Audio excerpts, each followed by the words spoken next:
My own sister stole my startup idea, handed it over to her boyfriend, and thought I wouldn't notice. They were already celebrating their success while I prepared a surprise. Let's just say their triumph turned into the biggest fiasco of the year. But let's start from the beginning. My name's Alex, I'm 25, and I was on the brink of something huge. Really, for the last few months, I had only one goal: my startup. If I could patent my level of obsession, I would have. Imagine, a unique app, something new, something that could actually be groundbreaking. I didn't know how long it would take or how hard it would be, but I was getting 3, maybe 4 hours of sleep a night, spending every other moment on development, testing, endless calculations. I had an idea that gave me goosebumps. All I needed was to bring it to life. Friends, parties, no way. I didn't even have time for that. And even if I did, I wouldn't have shared my idea because, some things are too good to risk. But I trusted my family without question. They're family, after all. So, at home, I'd talk a little about my project, explain the concept and why I thought it would work. That's when my younger sister Lisa got involved. She's 22, and she'd always been my ally, someone I could trust without hesitation. We'd always been close, and she knew that if I was into something, it was serious. I liked that she showed a real interest in the project, would often come by to ask how things were going. I felt her support was genuine, so I'd share my progress with her, tell her my plans and ideas, and explain how I wanted to enter the market. It was natural. I never expected it would go any other way. But then Tom came into the picture. She met him at some party, and soon he was a regular guest at our house. Tom was one of those guys who puts a lot of effort into his image.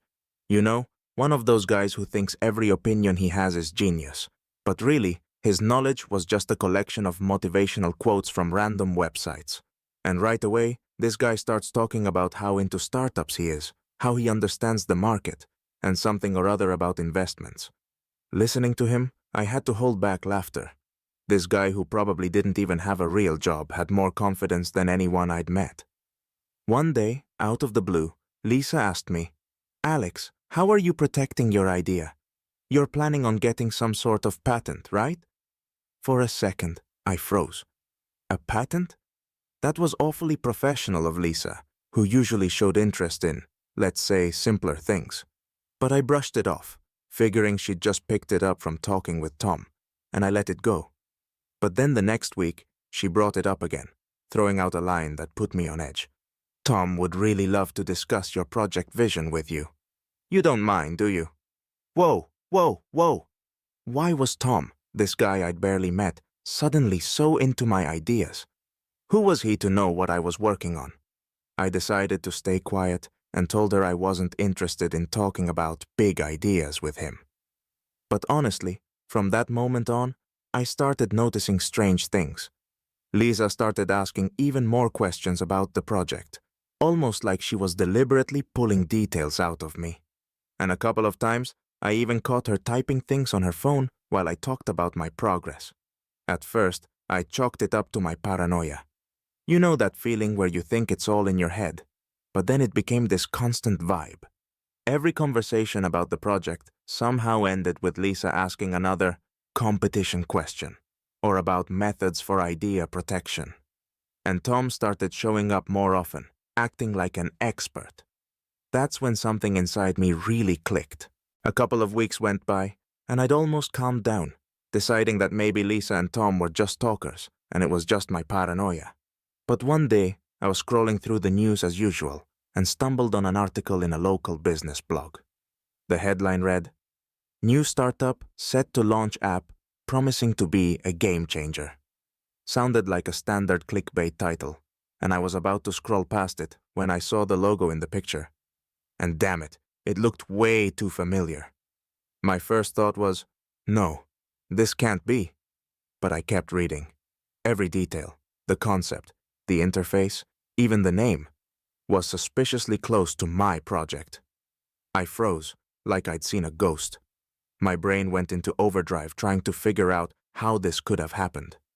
No, this is just a coincidence. This can't be real.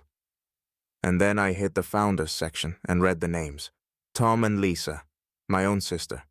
Plot twist of the century. To say I was shocked is an understatement. I was floored. Lisa, my little sister, she leaked everything to a guy she'd barely been dating for a few months. I went from shock to rage and back again. Trying to wrap my head around how she could do this, I decided to check her laptop, which she'd accidentally left behind during her last visit. If she could betray me, I had every right to go through her emails, right? Fair trade. So, I opened her laptop, pulled up her email, and found a chain of messages with Tom. Guess what they were discussing? They were going over the details of my project. Lisa was sending him my ideas, my plans. Incredible. In the emails, Tom was saying it was a brilliant move and that I'd never find out, like I was some blind fool. "We'll be rich before he even knows what happened," he wrote, summing up his grand plan. At that moment, disappointment turned to anger. You know that feeling when something starts boiling inside you? At first, I wanted to just close the laptop and pretend I hadn't seen anything. But the more I thought about it, the more I realized they were planning to take my work, my idea, and pass it off as their own brilliance. I pictured them laughing, imagining how they'd be spending our money, bragging to friends that they built a successful business. But you know what? No, I wasn't going to sit back and do nothing. After the initial waves of rage faded, I knew blowing up or making a scene wasn't my style. Why waste my energy arguing when I could play the long game and make sure they'd end up cornered? I gathered my thoughts and started plotting my revenge. First, I called my lawyer. Not just any lawyer. One who knows how to handle honest entrepreneurs, who think someone else's idea is theirs to take. I laid out the whole situation, and he immediately saw what was going on. The first thing we did was file patents on the key elements of my project.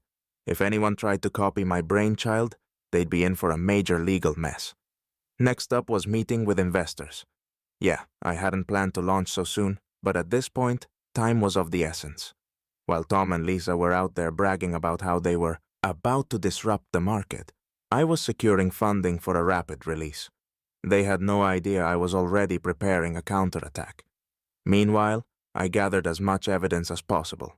I had saved chats, drafts, and notes with early ideas that proved I was the original creator. The case was almost ready to crush their little plans.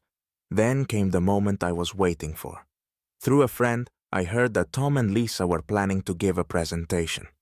Apparently, in their perfect world, I was too naive to realize I'd been betrayed.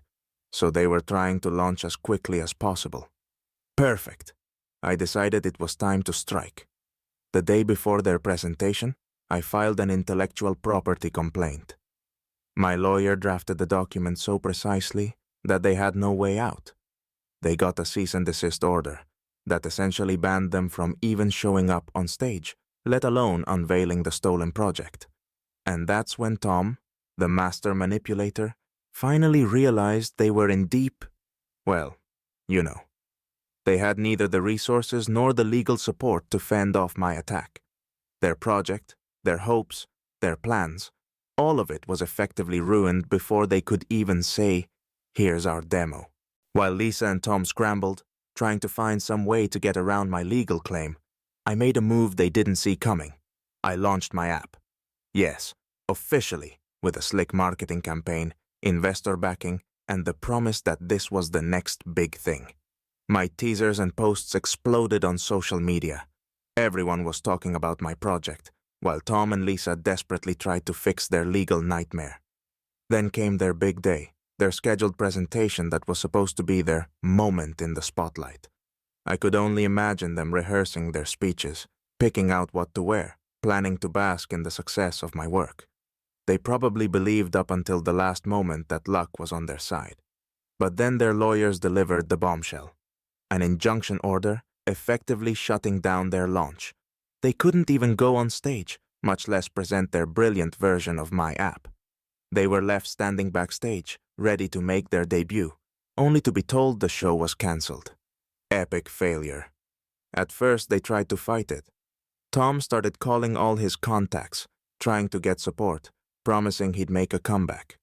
Lisa, as I later heard, begged my lawyer for mercy, trying to convince him it was unfair. But it turned out they didn't have a chance. Rumors began to circulate in the business community that their project was nothing more than a stolen idea, a sad copy with zero originality. Their reputation, or whatever was left of it, quickly tanked. Later, Lisa tried to reach out to me. The first message said, "I'm sorry, I didn't think it would go this far." I laughed, imagining how hard it must have been for her to type that out, knowing her plan had collapsed. She tried to explain it as a misunderstanding, and that she never meant to betray me. Oh, sure. I just shook my head. Everything she said was a pathetic excuse.